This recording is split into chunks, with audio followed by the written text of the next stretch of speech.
Hey everyone, Gary Simon of Coursetro. So brand new tutorial here today, and this is going to be a two-part tutorial, and this is something a lot of people have asked me, and I think it's either absolute beginners or coders, because today's topic is going to be taking and designing a user interface or a website from scratch in like an app like Adobe Experience Design or Sketch or whatever, and then how do you take that design and know how to properly put it into HTML and CSS and structure it? And so usually on my tutorials, I'm either covering one aspect of just design like in Adobe XD, or just one aspect of HTML and CSS. So I thought I would do a two-part video tutorial between today and tomorrow, where today I'm just going to show you how to do this design right here, and think about good design fundamentals when you're doing like website and UI design. And then tomorrow we'll focus on taking the same exact design, and I'll show you the thought process, at least from how I approach it, in using HTML and CSS to recreate the exact thing you see here in the browser, and we'll also make it responsive as well. All right, so hopefully you guys will enjoy this. And today's question is, do you use CSS frameworks, or are you 100% custom, or do you prefer to rate your CSS custom without any help of HTML or CSS frameworks? All right, so go ahead and let me know in the comments. I will comment with the first comment and pin it with my answer. And yeah, so let's go ahead and get started. Okay, so let's go ahead and get started. We're going to use Adobe Experience Design for this, and this is a UI design tool, and I've covered it quite a bit in the past, and also you can look at, you can do a search for more of that stuff. Over here is the artboard. We can toggle this on and off. I mean, not the artboard, but the section where it displays the artboards and layers. So let's go ahead and get started here. So the first thing that we're gonna do is get a background color. Depending on your purposes, it may just simply white. There's no really right or wrong way in this in terms of initially choosing a background, as long as it's not some massive image that takes forever to load. But outside of that, we're just gonna use, for this purpose, a gradient background. So we're gonna choose the artboard, and we'll choose this color over here. We'll choose linear gradient. We can move these things around. There's a lot of different CSS linear or gradient generators that we can use as well to mimic this. So the fact that this is all off center and stuff, it's not a problem to replicate when it comes to CSS. Let's see here. So this first color picker, let's choose like this color. We're gonna kind of have a vibrant sort of background here, very vibrant actually. All right, and this is fine as long as whatever you're putting on top of it in terms of content contrasts well. For instance, if we took this a rectangle like this, which is what we're going to do, but we made it a color like the fill, for instance. Let's get rid of the border here. The fill, for instance, if we made it like a red, that would be horrendous. You want it to really contrast well. Usually a maximum contrast, or as close to maximum contrast as possible. So in this case, it would be white. White would contrast with this background way more so than if we just made it black. Black may not be bad, and it could have a use case here, and it does contrast quite well with it, but maximum contrast, and for my purposes, would be white here. Okay, so now you have to ask yourself, when you're designing a website of some sort, what type of navigation do you want to have? Do you want to have, a horizontal navigation? For instance, like this, if I hit Control D to duplicate this, change the background color here slightly. We can have our logo over here, our links over here. That's completely fine. Or, maybe we want to have something like a control panel or a left navigation right here, like a two-column layout essentially, where our navigation and other elements would be over here. This is what I'm going to choose personally. And for the fill, again, when it comes to the fill, because we're putting it right to the left side, or this is all the way to the left side, and it's going to be, we want it to contrast very well, just as this white section did, because the background purple/blue over here you know, for instance, like I said, if we made it red, it would look bad. So you want to have a lot of contrast, but you do want to change it up just so that you can create a separation between this over here and this over here. All right, so a light gray would work. We can even do like a desaturated light blue over here. I think that's what we'll do. And it complements it well. All right, so it's already coming along very easy. Now we can either start working here or over here. Let's just, it doesn't really matter really. Let's just start over here. And let's just say, for instance, we want to have a, maybe like a avatar or like a picture of us or something. So I'm holding Shift Alt and I'm left clicking and dragging out with the ellipse tool. And you could choose to have a border or not. That's kind of just personal preference. I'm not going to fill this in with, maybe I will during the HTML and CSS part tomorrow with an actual image. I'm just going to leave this as a placeholder for the time being. And then also I'm going to left click and drag with the type tool all the way out and then center this. And we'll just put our name, Johnny Doe. And then make this black. And for our text, Montserrat, I'm always using that font. It's free from Google. You can use whatever you want, of course. Let's get rid of this here so we get more room. And the size, we can go a little bit larger. You just left click and drag up to increase that value over there. All right, and that looks pretty good. And notice, everything so far is really spaced out well. You know, I'm not taking this and just, you know, making some massive thing where it's touching the very edge. You want to have a lot of padding, a lot of margin, a lot of white space, as it's called. It'll really help the design breathe in a sense. It'll be easy to use and easy to read. So that's one thing that's real important. Now let's put just a little navigation over here. So I'll take the type tool. I'm just going to left click once and I'm going to put in home. And let's also left align this. All right, home.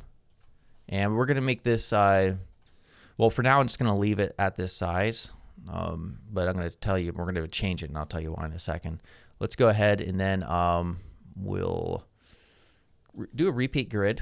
So we repeat grid like this and allows us to easily adjust the spacing in an equal manner between all of the elements. All right. And then I could also, for instance, change this size right here.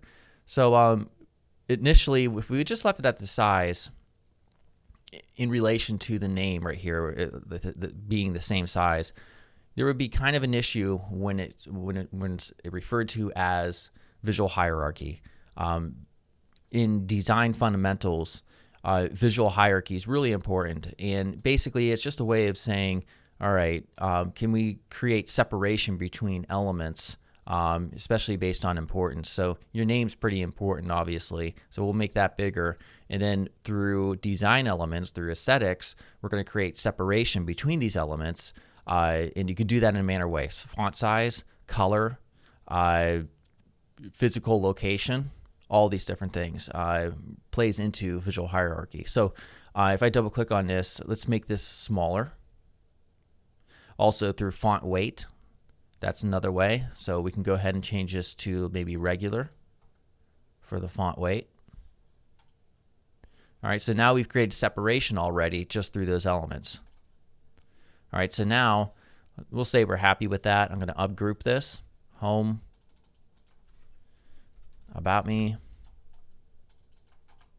We'll do portfolio and contact. So it's just kind of like a fictional portfolio here. We're going to duplicate this container, and to even create more of a separation visually between these elements, between the name at the top and the navigation here. Oh, by the way, I used the Alt key to drag this down in size. We're going to kind of encase it in its own container, and it's going to be very light. So if I take this background, make it all the way light, and then make the opacity just right around there, we create enough of a separation between all these elements. Still, this white container over here still separates over here, and then this also separates between those elements, or the element at the top rather. I'm going to just take all of these and maybe just move them down a little bit. All right. So very simple, obviously, but still very effective in terms of design. So let's go ahead and do the right side. So we'll put over here a headline. So become a master. I'm just making any type of, you know what, let's make it a little bit more relevant. So this is a fictional portfolio. We'll just do something like, I'm a designer of things, you know, some type of trendy, annoying thing that a lot of designers do, and they try to be unique, whatever. Let's go ahead and make this bold. Notice I'm making this, you know, again, we're talking about visual hierarchy. Through a real large font size, we're making this the most important element. And this is probably the first thing people are going to see. It's the headline. It informs people. So in terms of marketing, it's important as well in terms of the ad copy that you use. I think we'll leave it at that. That's pretty okay right there. And then we'll have maybe like a sub headline or just a small paragraph underneath it that might expand upon, you know, the purpose of this page a little bit more. Let's see here. We could just use lorem ipsum text, which is what a lot of people do. But let me real quickly just set this size at like 25 for now. Make it regular. Again, we're creating separation through font weight and font size. You can also do it through color as well. You design this thing and then make it a reality in the browser. Oh yeah. Imagine the possibilities of your new skill. Okay. This, of course, is not relevant at all to the purpose of this design, this fictional design here. Yeah, that seems pretty good. You don't want to make it too large. You make it too large and it starts to, I would say, not combat, but it tries to challenge this top up here for too much emphasis. So we'll make this a little bit smaller like that. I think that's pretty good. Also, you can see the line height by default, where it says 29, the line spacing. You can increase this a little bit more. Things will be spaced out a little bit better. And then finally, let's do a, maybe we'll make this come down here. We'll do a call to action button down here. And it's called a call to action. It's just like a technical industry term for, you know, a very important button that you want people to click. All right. So this is, make it slightly rounded. And then we'll get rid of the fill. And we could use like a complementary color that's close to it in this spectrum up here, like blue.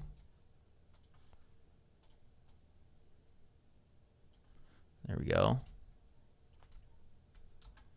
And then we'll go ahead and put our call to action button text. Left click, drag all the way from the right to the left and center it. It's just a quick way of centering text here.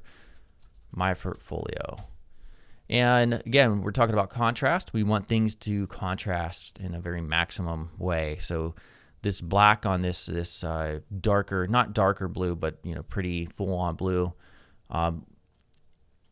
There's not much contrast especially when we compare it and make this white. We can also make it stand out more by making it bold and adjusting the font size. Again, you don't want the font size to be too big, because then that just throws off the whole damn thing. So you want equal margin, space, padding around the whole thing. All right, so here you go. It's only been, you know, I don't know how many minutes, but we already have a really solid design. And just to show you when we get to the HTML and CSS portion, we'll do a little bit of a trendy, modern background little thing here with some Bezier curves.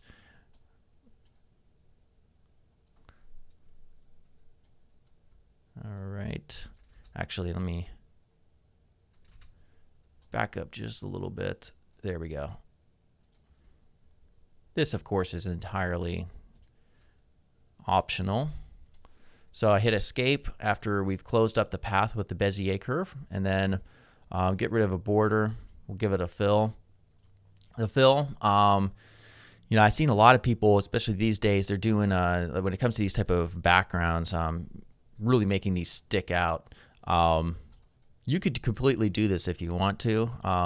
By the way, we'll take this main container, we'll give it a shadow just so I can show that process in CSS here. We'll make a pretty big blur, X and Y of 3, something like that. It's subtle, but it is a big blur radius. You could leave it like this, or you could maybe take a more subtle approach like that. That would work as well.